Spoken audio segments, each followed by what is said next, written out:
Hey there and welcome back to another Dr. Sonya Maya YouTube video. Thank you so much for your patience, everybody. I know I haven't been posting on here. I'm currently studying for a super important exam. Once I am a licensed psychologist, it's going to be so much easier for me to incorporate my clinical world and my social media world. So thank you so much for your patience. And those of you who've been reaching out and wanting a video, here you go. I'm going to do some spicy time story reactions today.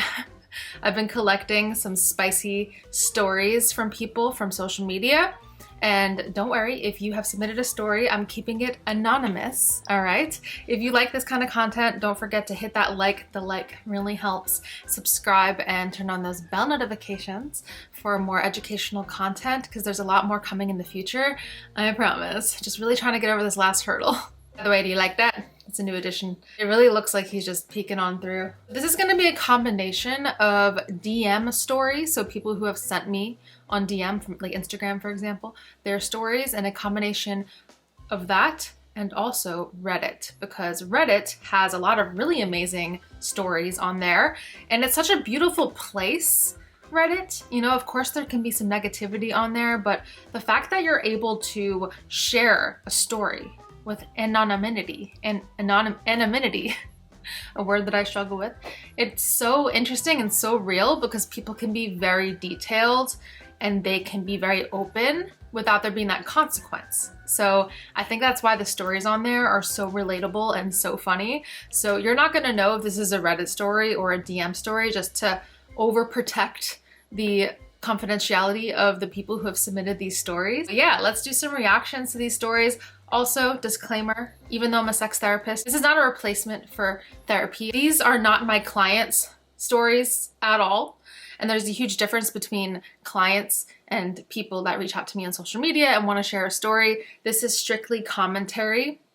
There might be some clinical perspectives that I bring up in a general sense. This is by no means me therapizing these people. There's a huge difference. And if you need therapy, you deserve therapy, get a therapist. I'm not your therapist though. Remember that. All right, let us start. I just got reading glasses today.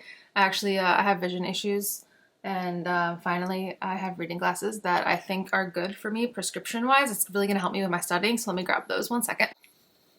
Oh man, ignore the ring light. But are these a good fit for me? What do we think? All right, I was having quite awkward / shy sex with this bloke. It was our first time together. I had a fanny fart, a queef, which he found hilarious. He thrust it harder as a joke, and then I just couldn't stop. Fanny fart after sodding fanny fart. I cringed my way through the whole shag. Oh, I wonder if they're from the UK. Which made him laugh more. Silly me.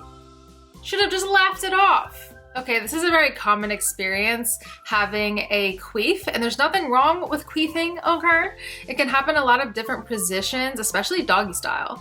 And a lot of people will find it funny, so really it is your choice if you want to ignore the noise that just happened or if you want to like have a little giggle. I would imagine that in longer term relationships where you know the person more, it might be a little bit easier to laugh at it. And this was this is their first time together, so.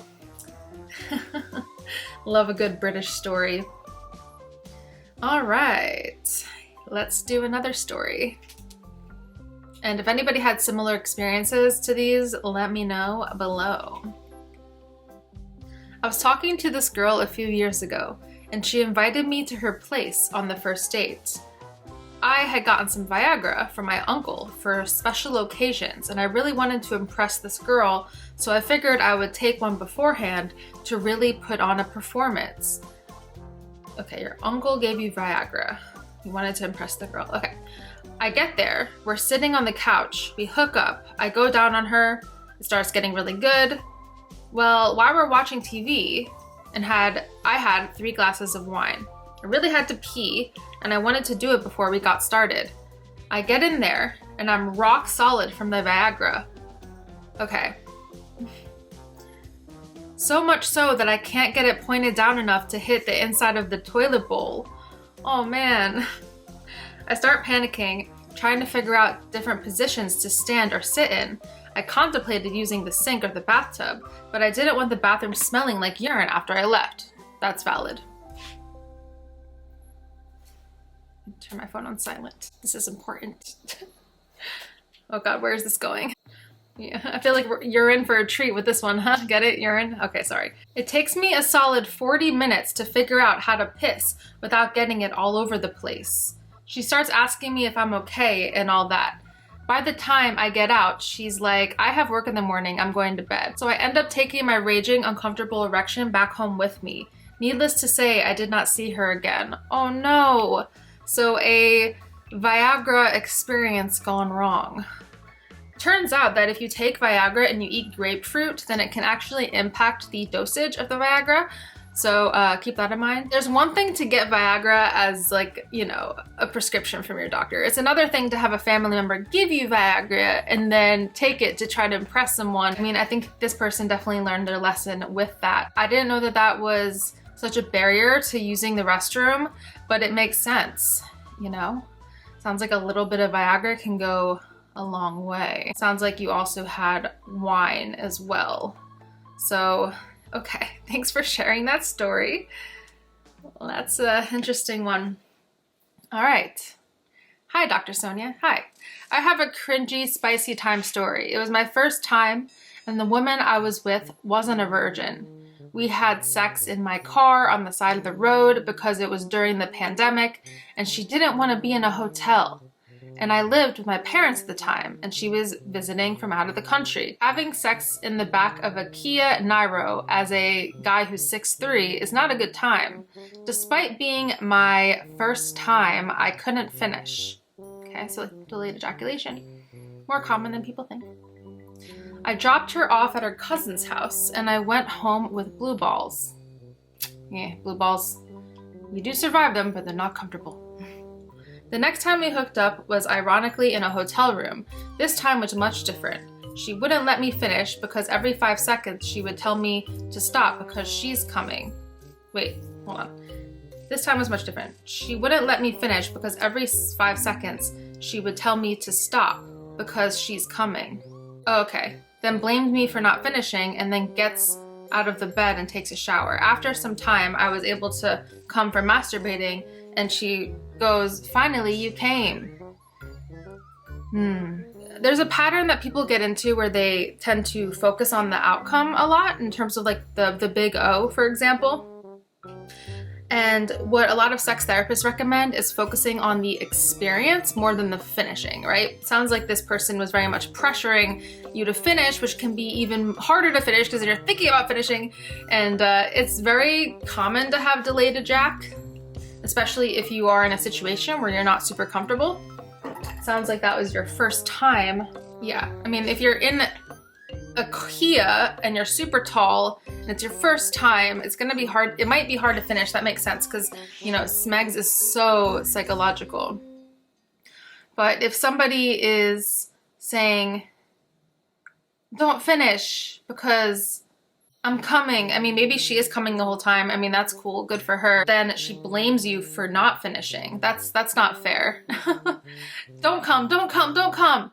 You can't come. It's the energy she's giving.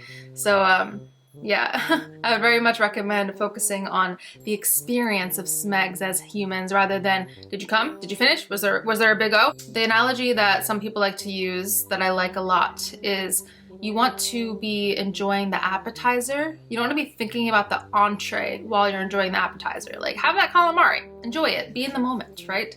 And of course, the entree is the big O in this analogy. One time I bought the wrong size condom. When we started, I put it on and it squeezed so tight that it went back down. We just made out that night. That was a short story. Okay, cool. That happens, you know. That happens sometimes. You might have a condom that's too tight. So my boyfriend and I were fooling around the other day, and at one point he started rimming me. He's done it a few times before, and I mostly enjoy it once I get past the initial weirdness of it. You know, a tongue on and around my anus. I was on my stomach pleasuring myself at the same time, and before I knew what was happening, I farted. Right in his face, inches from his mouth. Oh no. I said, oh God, and he started laughing and he told me not to worry about it. He stopped and we had sex, almost like it never happened, but I couldn't. and still can't stop thinking about it. We didn't talk about it afterwards either. Oh wow, okay, so you're getting rimmed and then you fart right in his face. I mean, it wasn't intentional, you know, it happens. Kind of like queefs, they could be very, you know, random as well. Okay, I had sex with a guy that was so shy, he wouldn't even take his shirt off while we were having sex, even when I insisted. Just some spooning that turned into sex, never changed it up. He would get so discombobulated if I tried to take control. Started making weird tick noises that he said were out of nervousness. He didn't want to in my mouth or on my stomach, so he came in a plant. Oh shit. He would say he was about to finish and he'd ask where, and I'd tell him all the cool spots, all the cool spots. But his response to all of them was, I feel bad. So he ran over to a plant while I just laid there like, what? By far the strangest guy I've had sex with. Wow. So he finishes in the plant. I wonder, what would that do to the plant? You know? Another story. So many years ago, I was dating this girl and it was semi-long distance, about a 6-hour drive. Therefore, we only saw each other every few months. The other two important factors for this story are that I'm first aid trained and she's quite the enthusiastic fellatrix. What is fellatrix? Let me look it up. Fellatrix meaning. It's a Latin borrowing that means tightrope. A woman who performs fellatio. All right, the other two important factors for the story are that I'm first aid trained, okay, and she is quite the enthusiastic fellatrix and believes that it's unladylike to spit. Oh, okay. She's quite the enthusiastic person to give head, and she thinks it's unladylike to spit it out. Okay. Also, she lived with her mom and her younger sister, and while her family wasn't super conservative, they weren't exactly sexual free spirits either. So I had some time off work, so I decided I was going to see her and stay at her place for a few days. I get there and her mom is at work, so it's just her and her younger sister. We haven't seen each other in a while, so things go their natural course. Before long, she's on her knees in front of me, top is below me. Lots of details, okay. And this woman made an absolute art out of it. If there was an NBA of Essing D, then she'd be the MVP. All right. So she does her thing. I gave her the warning and then I finish. At first her face is the very satisfied ooh yeah face and she starts to shudder. Then I see it very quickly turn into oh shit face. It was more than she expected. Then she pushes off me and starts hacking and turning red and pointing to her throat. So I immediately get behind her and perform the Heimlich maneuver, or first aid. Okay, that makes sense now. Oh wow, this is graphic. For second or third thrust, she coughs up, you know, that, and on to the floor as her sister runs into the room and sees her older sister fully topless, out of breath, and rubbing her sternum. Me standing to the side, slightly out of breath with my semi-hard, oh wow, it was still out. It was way too graphic. So basically this girl's going down on him and she ends up pretty much choking on it, like after already, it was too much in her mouth of the crema. And then he starts doing the Heimlich maneuver on her and she does get it out, but as she gets it out, and, you know, sister walks in and the D is still out. Oh, wow. Oh, wow. That's quite the story. Having sex with a guy that talked way too much. I was on top and he kept asking me if it felt good too many times. Plus, he would stare directly at me with a blank look on his face. In Missionary, he dug his shoulder directly into my face.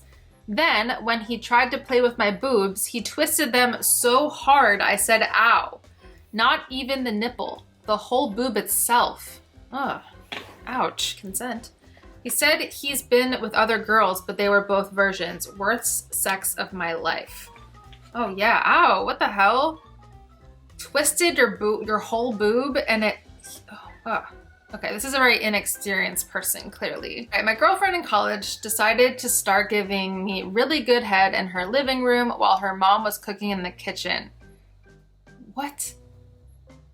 How close is the kitchen to the living room? My goodness. The kitchen was just around the corner from us.